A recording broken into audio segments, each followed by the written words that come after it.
A reading from 2 Maccabees chapter 14. 3 years later, Judas and his men learned that Demetrius, son of Seleucus, had sailed into the port of Tripolis with a powerful army and a fleet. It was reported that he had killed King Antiochus and his guardian Lysias and had taken over the country. There was a man by the name of Alcimus who had formerly been high priest, but who had gladly adopted the Greek way of life during the revolt. Realizing that he could never again be high priest, and fearful of what the Jews might do to him, he went to see King Demetrius in the year 151.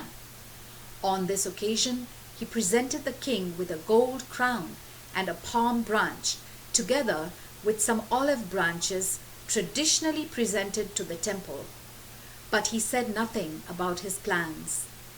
Later, however, he got the chance to put his foolish plans into effect when Demetrius summoned him to a meeting of his advisors and asked him what the Jews were intending to do. Alcimus said, "The followers of Judas Maccabeus think of themselves as devout and patriotic. They love war and are constantly inciting the people to rebellion and will never leave the nation in peace. It is their fault that I no longer hold the glorious position of high priest to which I am entitled by birth. And so I have come here, primarily out of a genuine concern for your interests as king, but also out of consideration for my own people. For the foolish policies of Judas and his followers have brought terrible suffering on our entire nation. When your majesty has examined all the details of these matters, please act in your usual kind and generous manner to relieve the oppression of our nation and its people.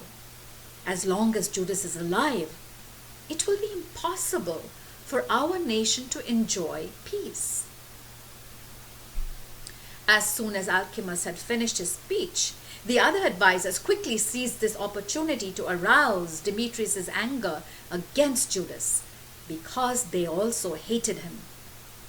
So King Demetrius immediately appointed Nicanor, who was the commander of his elephant forces, to be governor of Judea, and sent him there with orders to kill Judas, scatter his followers, and make Alcimus high priest of the greatest temple in all the world. All the foreigners in Judea who had fled from Judas's attacks now rushed to join forces with Nicanor, because they thought that any defeat or trouble that came to the Jews would be to their own advantage.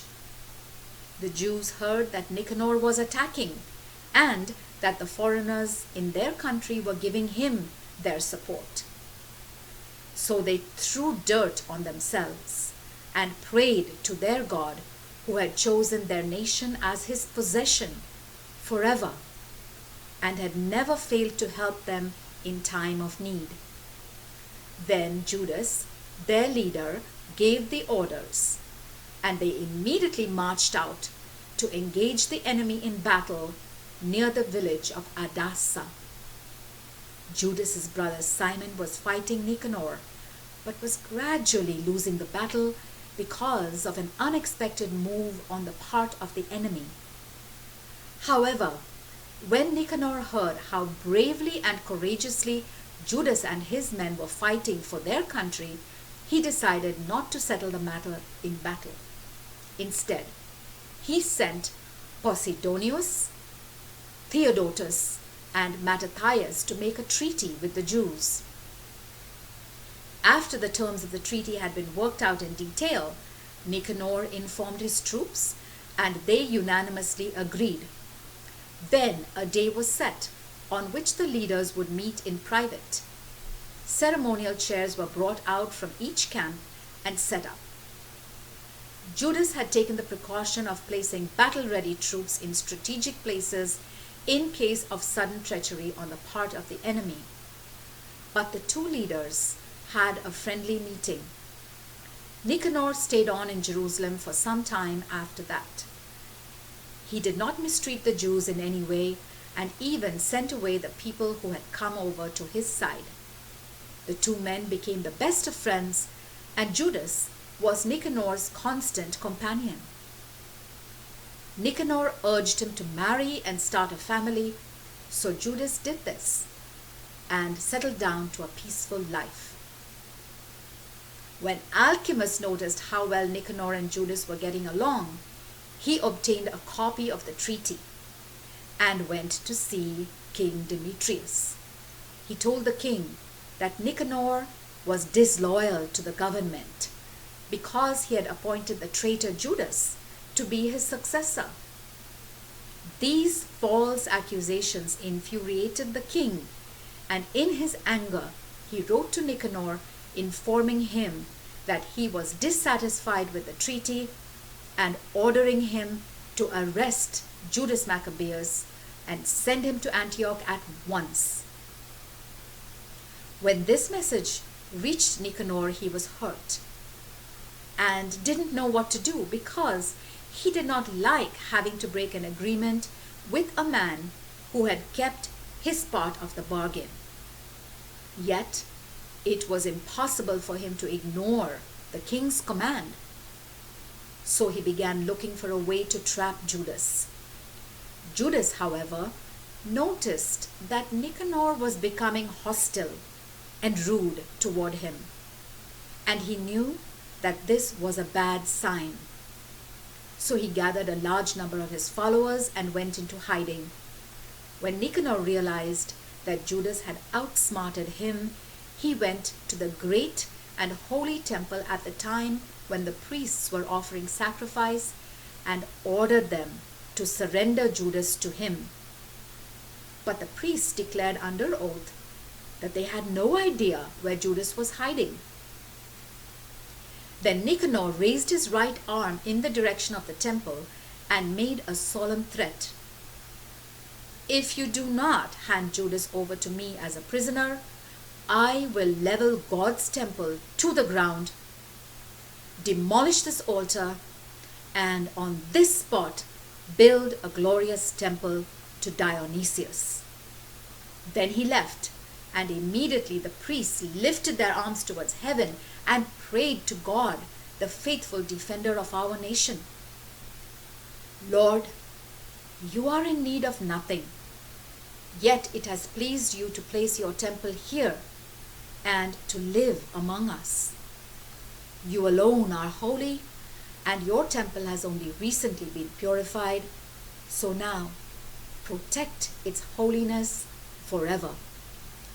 One of the leaders in Jerusalem, a man by the name of Razis, was denounced to Nicanor. It was said that he had helped his people in many ways and was so highly respected by them that he was known as the father of the Jews. During the early days of the revolution, he had risked his life for Judaism and had been brought to trial because of his loyalty. Wanting to show clearly how much he disliked the Jews, Nicanor sent more than 500 soldiers to arrest Razis because he thought his arrest would be a crippling blow to the Jews. The soldiers were about to capture the tower where Razis had gone. They were forcing open the gates to the courtyard, and the order had been given to set the door on fire. Razis realized there was no escape, so he tried to commit suicide with his sword, preferring to die with honor rather than suffer humiliation at the hands of evil men. Under the pressure of the moment, Razis misjudged the thrust of the sword, and it did not kill him. So, while the soldiers were swarming into the room, he rushed the wall and jumped off, like a brave hero, into the crowd below. The crowd quickly moved back, and he fell in the space they left. Still alive and burning with courage, he got up, and with blood gushing from his wounds, He ran through the crowd and finally climbed a steep rock. Now completely drained of blood, he tore out his intestines with both hands and threw them at the crowd. And as he did so, he prayed for the Lord of life and breath to give them back to him. That was how he died. The word of the Lord.